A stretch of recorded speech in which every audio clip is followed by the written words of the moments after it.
Shalom. I wanted to talk about,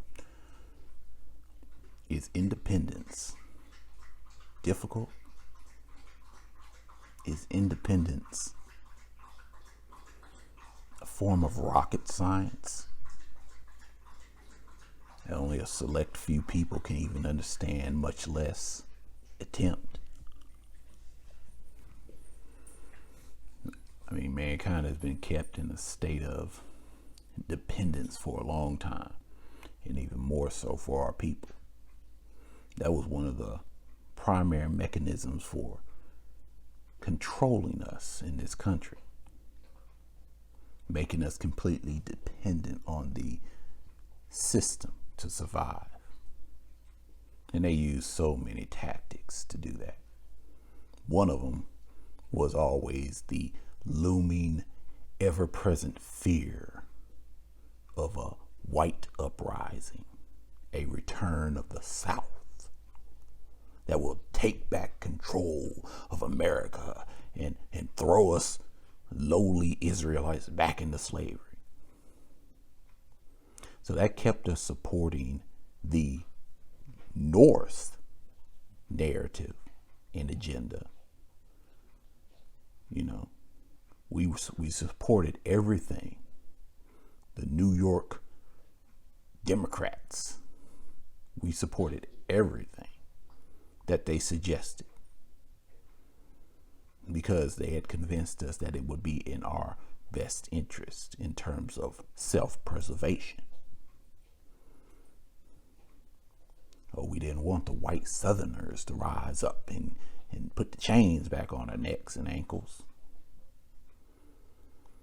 But the whole agenda of the North was not only to enslave us to a system, but to enslave the entire country, the entire land, and eventually the entire world.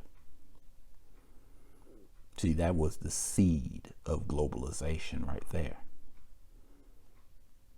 The formation of the American Union, aka United States. That was step one. In agendas like that, there's always going to be winners and losers. There's always going to be someone who is able to live high on the hog. And then there's always going to be another group of people who seem to always have to foot the bill. And that was us. We were designated the role of bill footer, bill payer. We were the creditor, if you will.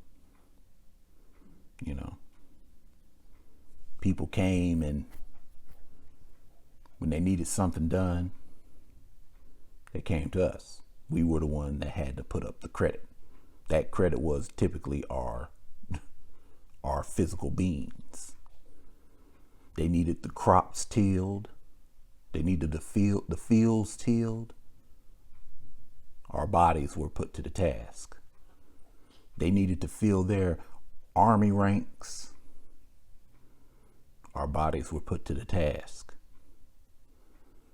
We were the ones that all those debts were paid with. Thus, we are the ones who hold all the debt of this nation. The very foundation of this nation is held in our hands. So, that being the case, the agenda has always been to make us feel that we need this nation more than it needs us. That way we'll never demand those debts be paid. You know, we'll never demand that karmic justice, if you will, be given. And that's where the whole making us a completely dependent society came into play.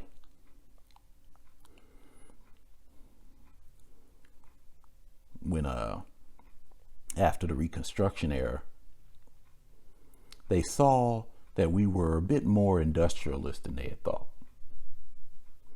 They saw that we were a bit more capable than they originally perceived. They thought that if they had withheld the 30 acres and a mule from us, that would have been enough. But it wasn't. Our ingenuity and industrialization allowed us to try to eke out a pretty respectable existence without their aid. But of course, that could not be allowed, because that was leading us to a state of independence.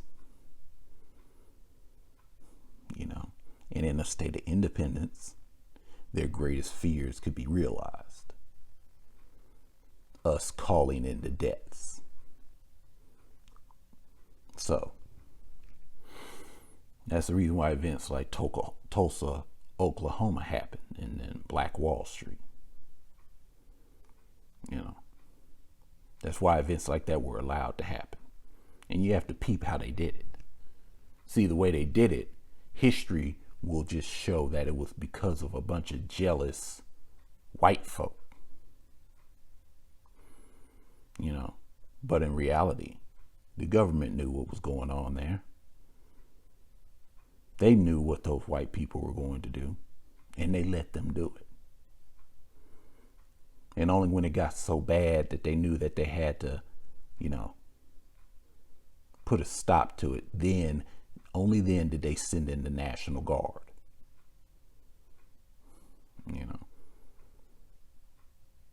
But the whole purpose of that was to let those white people destroy that Black Wall Street, to destroy everything those Israelites were doing that were making them extremely independent. To set them loose on us, to tear it down, and then have the government come in as the savior to put an end to the rampage of the white people. In truth, probably throughout much of American history, it all really boils down to that. Certain elements with certain connections to certain occultic, secret societies and things like that. They exist within various groups, and they'll push the buttons.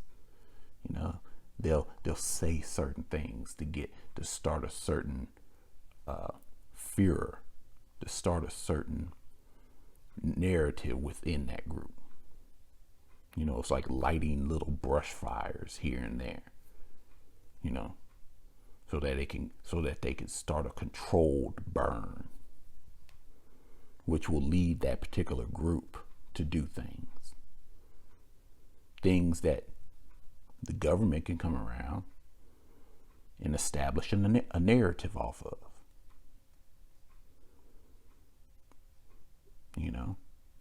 Certain elements within certain white supremacist groups. They'll start spreading little, hey guys, we need to make a statement. We need to show them niggers who they're dealing with. I heard that there's a church house down the road where them niggers go to and they kids be up in there. We need to make a statement and go burn it down. Little idea they throw up in there to get these people to go out and do something, that will later be used as an event to justify greater government encroachment into the lives of everyone. Problem, reaction, solution. This is what we've been dealing with in this damn country this whole time.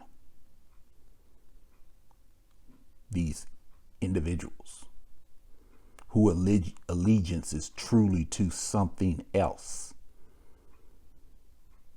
It's not to whoever the people they're associating with at that point in time. And these people have no boundaries. They have no defined race.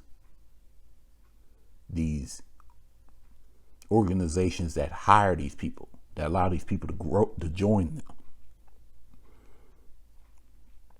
these occults, these secret societies, they are not biased.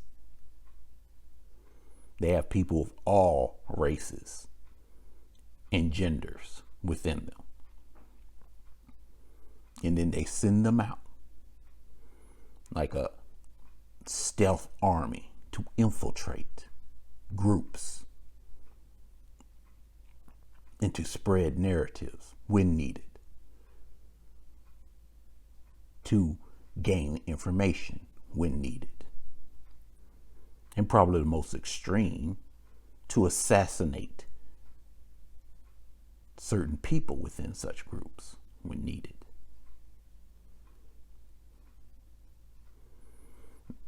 This is why I stay away from camps. This is why I stay away from large Yisra'elite collectives. Because we are in the den of vipers. And our people are not immune to them. They will send these people amongst us, and they will look just like us. They'll be us. But their allegiance will not be to us. And their entire purpose is to keep us dependent on the system by any means.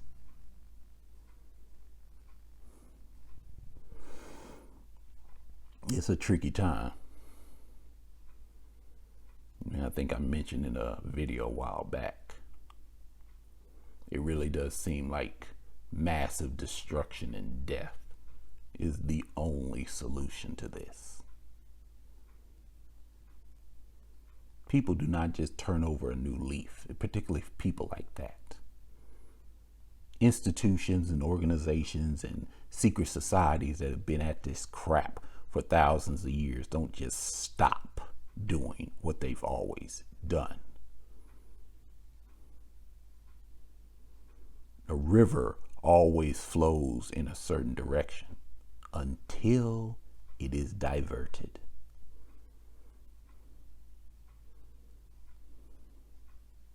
That's the same thing with these people. They will keep on doing what they have always done until they are no longer able to do it. That's how you know death and destruction is assured. Because it will take death, it will take destruction to stop them.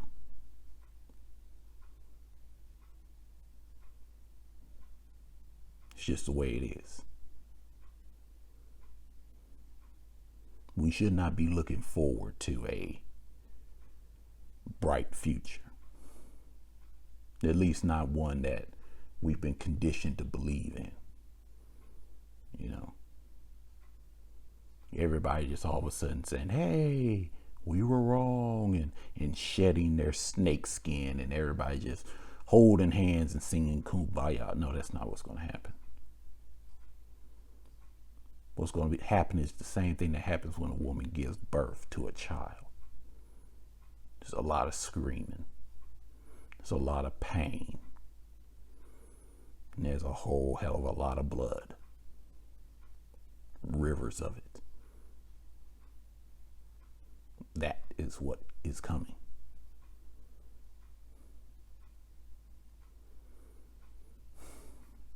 Now, on a lighter note, when is a dog not a dog? Well, According to our heathen and Gentile counterparts, a dog stops being a dog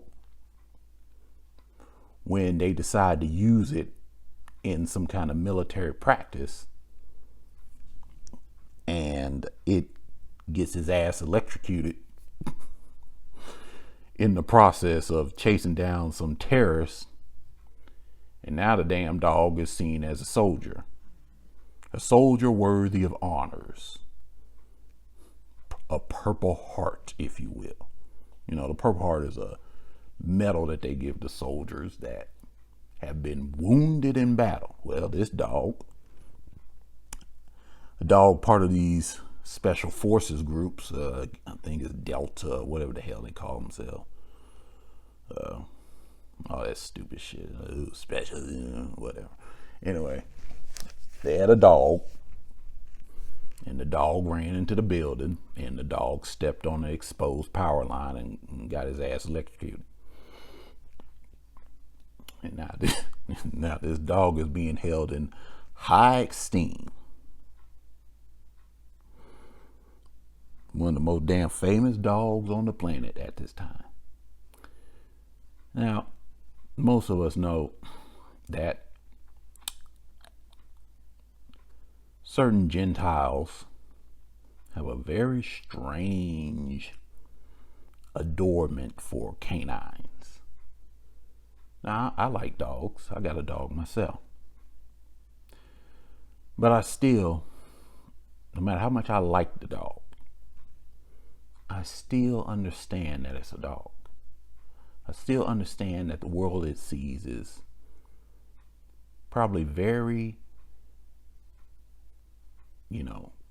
primitive to what I am able to see. Seeing the world and understanding what you're seeing. Yes, animals see what we're seeing, but their understanding of it is not the same as ours. They don't have any comprehension of morality. Animals are ruled purely by instinct and by their seasonal habits. They mate when the season tells them to. They eat when their instincts tell them to. That's the reason why you don't typically find overweight animals out in the wild. The only time you find overweight animals is when they're in the care of human beings who will feed the animals whatever they want and constantly feed them. Out in the wild, the animals only eat when they really need to, and thus they stay in balance with nature. They're not fat gluttons. So we understand that it's not a sense of morality, an understanding of good or evil that drives an animal to do something. It is their instincts, or in the case of human interaction, it is the conditioning that they've undergone. In the case of this dog, it was conditioned to do what it did. It was not fighting for the life of its human soldiers. It was not perceiving the terrorists that it was after as being a grave threat to humanity that it had to kill by whatever means necessary. No, its handler said sick 'em, and the dog did what it was conditioned to do. It just so happened it got his ass electrocuted while doing it. Because of that, the notion of granting this dog any kind of medals seems a bit asinine, and it truly does degrade the concept of those medals, which are awarded to human beings who should at least have a concept of morals, of morality, a concept of right and wrong, who should at least, when they are in the military and they are attacking people, they are doing so because they actually believe that they are the good guys and the people that they're attacking are the bad guys. Though I'm pretty sure it could be argued with quite a number of these people that they're not very far off from being dogs themselves. That the moral standing of the people that they're being told to attack doesn't really matter. It's just that their handlers said sick 'em, and that's what they did.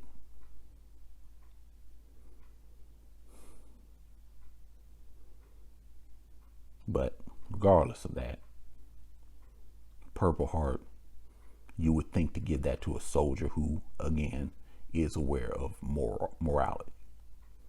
And so they were fighting what they thought was the good fight, and they got injured during it. So it's a reward for bravery and valor. It's not a reward for conditioned response or instinct.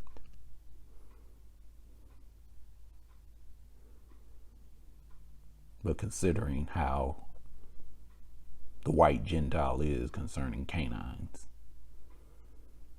they seem to have a hard time distinguishing simple instinct in animals from true human behavior. They quite often give animals human traits that they're not worthy of having.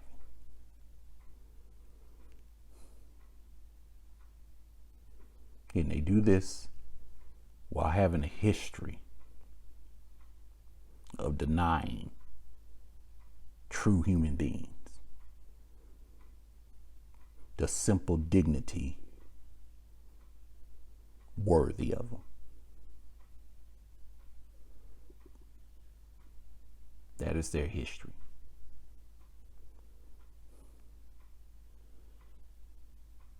And that is a joke that just keeps on giving, even when it has long lost its punchline. Shalom.